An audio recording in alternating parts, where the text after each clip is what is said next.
Hi, I'm Mike, an educator with the New Mexico Museum of Space History.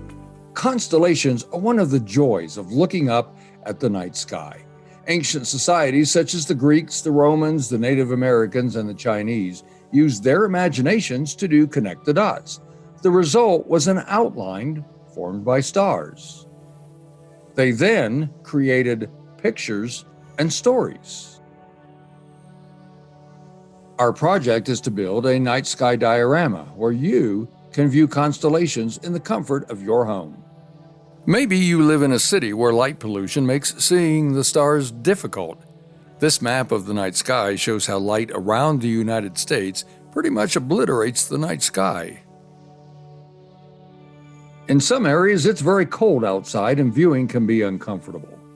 However, there is nothing like looking at the stars on your own. Take a look around your community. Is there an astronomy club? They often put on star parties and invite the public. Don't miss an opportunity to join them. These are the constellations we'll be making today: Ursa Major and Minor, and Orion. There are many more you can make. Let me encourage you to not just create your constellations, but learn the stories behind them. The tale of King Cepheus, his bragging wife Queen Cassiopeia, their daughter Andromeda, and Perseus, who rescued Andromeda from a sea monster, is a great story. You may think you're unaware of these mythological characters, but even though they were born in fertile imaginations thousands of years ago, they're still being used in entertainment today. Ever read the Percy Jackson books or seen the films?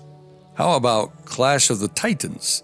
Or King Neptune, the Roman god of the sea, who is often irritated with SpongeBob SquarePants. These are your supplies. Cardboard. I'm using these milk boxes you can get at convenience and grocery stores. Get several because I'll be showing you how to change out your constellations. Black spray paint to paint the cardboard. That simulates a dark night sky.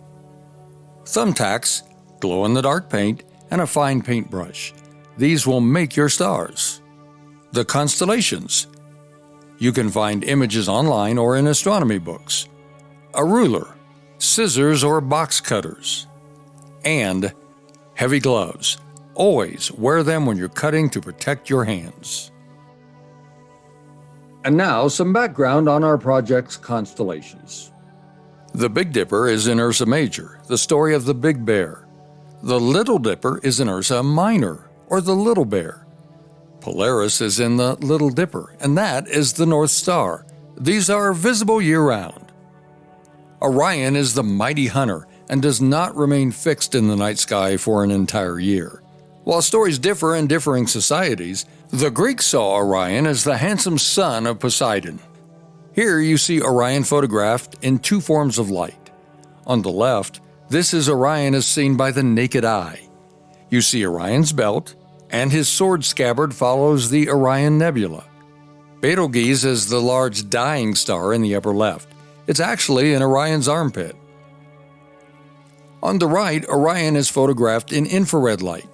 The human eye cannot see this wavelength, but infrared shows far more activity. You see new stars forming in the nebula. Notice Betelgeuse is barely seen. As a dying star, it doesn't emit near the heat of a normal star.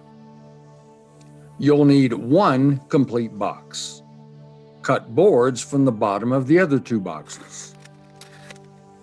Spray paint the cut boards and let them dry. First, let's do Orion.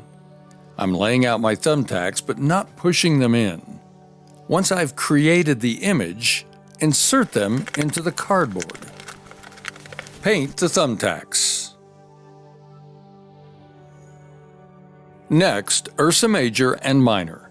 We follow the same process.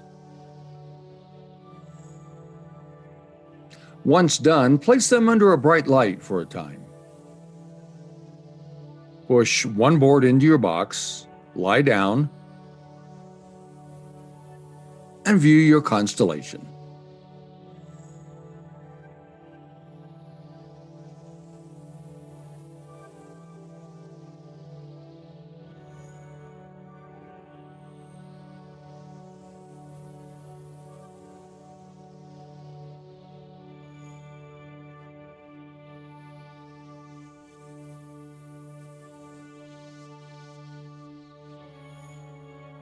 Now that you know a little bit about constellations, go online and learn how the stories were created. If the weather is good, see if you can find them in the night sky. And don't forget, join an astronomy club. Thanks for joining me. I'm Mike with the Education Department at the New Mexico Museum of Space History. Follow us on our YouTube page and on our Facebook page. Happy viewing!